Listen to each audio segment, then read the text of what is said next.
Bat virus or bioweapon? What the science says about COVID-19 origin.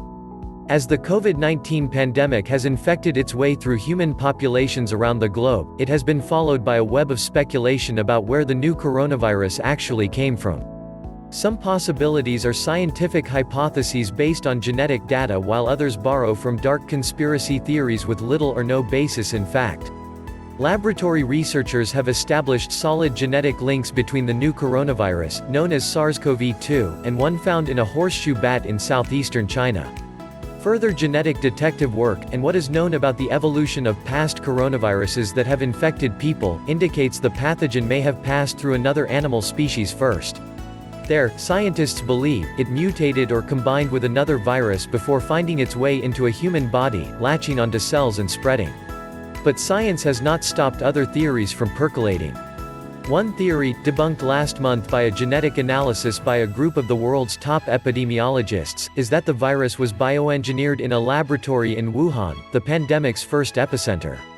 The latest theory, laid out in a recent article by The Washington Post, has another spin on this. The virus source could have been a researcher infected by a bat, or the sloppy disposal of hazardous materials at a Wuhan Center for Disease Control facility near the wet market linked to many early cases in the outbreak. Scientists are quick to acknowledge that when so little is known about the evolution of the new virus, there are endless possibilities for its origins. But, they say, groundless speculation is no help, and point to the role played by probability in the emergence of new diseases. What we do know about the coronavirus family points to other, more likely, paths of transmission to humans. These accident theories, and the lab-made theories before them, reflect a lack of understanding of the genetic makeup of SARS-CoV-2 and its relationship to the bat virus, said Vincent Racaniello, a professor of microbiology and immunology at Columbia University in New York. If someone had that virus in the lab, and say it escaped, it would not have been able to infect humans. The human SARS-CoV-2 has additional changes that allows it to infect humans, he said, adding that the bat virus would have had to circulate, and evolve, for a number of years before mutating enough to be able to infect people. The new coronavirus has adaptations to its spike protein, the part of the virus that binds to human cells, never before seen in closely related bat coronaviruses. That was the conclusion of another group of scientists who carried out a comprehensive genetic analysis of how SARS-CoV-2 compared with known viral sequences and submitted their findings last month to the journal Nature Medicine. Their paper addressed the possibility of an inadvertent laboratory release of the virus, but gave several reasons why this was not the best explanation for how the deadly pathogen evolved its unique adaptations and entered the human population. Scientists stress that conditions in nature, and the many ways humans come into contact with wildlife, already provide a wide range of likely scenarios and pathways for how the virus first jumped to humans.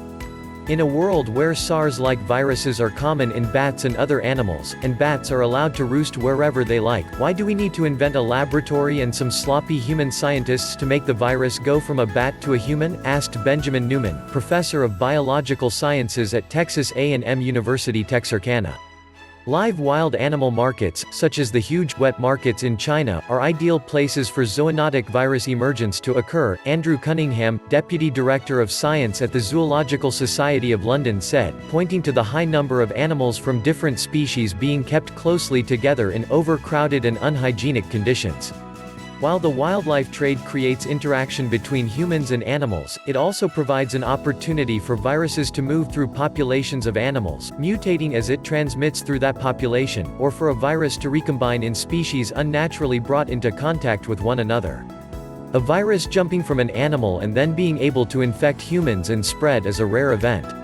The proximity of a number of animals who can pass viruses between each other and come in regular contact with people can increase the chances of a virus emerging which is able to spread to humans, experts say.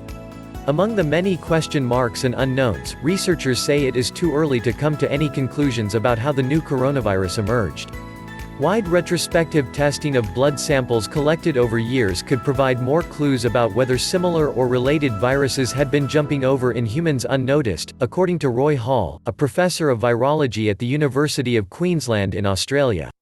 More animal testing could also help find a closer match to SARS-CoV-2. It's unhelpful to speculate if you don't have all the evidence, Hall said.